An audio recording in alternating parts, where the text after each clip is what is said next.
we're going to start off today's interview with activity we call impromptu speaking. An actual impromptu speaking in the debating world is when the speaker gets a piece of paper that has 3 topics on it. And the topics are usually a single word, a quote, and some kind of abstract concept. And your job, if you were doing real impromptu speaking, your job would be to select one of the topics, and you have 2 minutes to think about it, and then 3 to 5 minutes to talk about it. But for the sake of today's impromptu, I don't want to intimidate anybody. I'm going to give you 1 minute to think about it, and I'm going to give you 2 minutes to pontificate and talk. So you're going to get a full minute. I'm going to show you the topics now. Remember, choose one, choose it quickly, and then I'll give you 1 minute to think, and then I'm going to change the clock to 2 minutes, and I'll give you 2 minutes just to speak freely about the topic. Okay? Okay. All right, here are your options. Impromptu speaking. This is terrifying music. Okay. Great. I've chosen the last one. The real voyage of discovery consists not in seeking new landscapes, but in having new eyes. I think that's a very important skill to have in the world we live in today.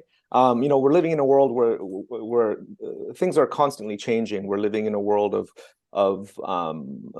new discoveries, of new relationships, of geopolitical change, and the skill of being able to shift the way you look at things is more important, I think, today than it ever has been. Or I mean, it's hard to talk about sweeping things like history, but certainly in my lifetime, this is the most important time to be able to shift views.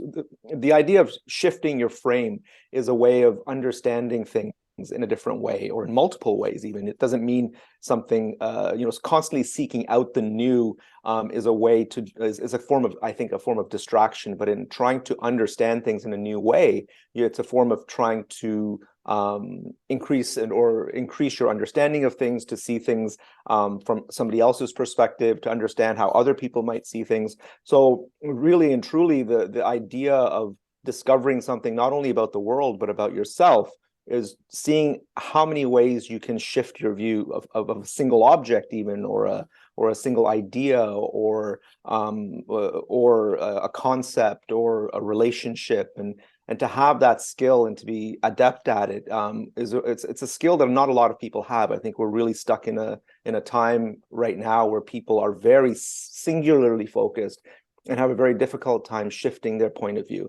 And that's, I think, leading to a lot of the conflict that we see, a lot of the sort of the polarization that we see, a lot of the misunderstandings, because this inability to shift our point of view and shift our framework to be able to see from somebody else's perspective, or to see something in a new perspective.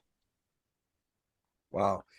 Very good. Is this a learned skill, you think, being able to see stuff from people's different perspectives? Is that something we can learn, or is that something we just either have or don't have? What do you think? Oh, no, I think definitely everybody can learn it. I think what we have to kind of always keep in mind is that we are sort of trained in evolutionary terms. We're trained to see things as patterns, and we're trained to basically put things into categories, right? And we have to train ourselves out of that. So this idea of seeing things from new perspectives, it is a skill. It's not something that I think anybody comes with automatically or naturally. I think we all have to learn it, but we're all capable of learning it, I think, right? So I do think it's something. What prevents somebody from acquiring this skill in life? I mean, I think it's these days, I think, internet, I think, AI is sort of constantly trying to make us more, or to give us what it thinks we want. I mean, it sort of, puts us into sort of pillars, or into sort of categories of what it thinks we are. And I think it's really important to be aware of that as well. Like, I mean, I personally, go outside of the recommendation algorithms. I sometimes, seek out information that's either completely opposite of what I think, or even something that even angers me. I just try to dive into it and try to understand what this is, and listen to it, and with an open mind, to try to see it from that perspective. Again, that idea of shifting point of view, to see it from that perspective.